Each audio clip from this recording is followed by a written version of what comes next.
Praise lord. జీవము గల దేవుని పరిశుద్ధాత్మ సహవాసం వడలి.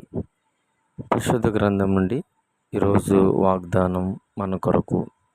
హెబ్రీయులకు రాసిన పత్రిక 2వ అధ్యాయము 9వ చరణం. దేవుని కృప వలన ఆయన ప్రతి మనుషుని కొరకు మరణము అనుభవించెను. దేవుని కృప వలన ఆయన ప్రతి మనుషుని కొరకు మరణము అనుభవించెను. ఈరోజు ప్రార్థన అవసరతలు.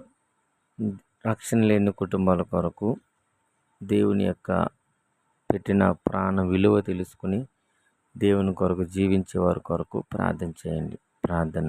సకల ఆశీర్వాదాలకు కారణభూతుడైన నా ప్రియ పరలోకపు తండ్రి, నీ పరిశుద్ధమైన నామాన్ని బట్టి నీకు లెక్కలేని కోట్ల కొలది వందనాలు, స్తోత్రాలు.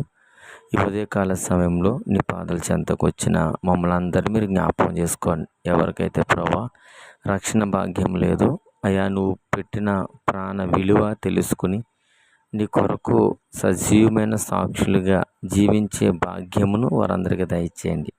వారి కుటుంబాల్లో రక్షణ లేని వారిని మీరు పట్టుకోనండి. త్రాగుబోతులను, వ్యసనకరులను మీరందరితో మీరు మాట్లాడమని యేసుక్రీస్తు అతి పరిశుద్ధ నామములో ప్రార్థించుకుంటున్నాం తండ్రి. Amen. Amen. God bless you all. Praise Lord. దేవుడు మిమ్మల్ని బహుగా దీవించి ఈ దినమంతా నడిపించును గాక. ఆమెన్. ఆమెన్. ఆమెన్.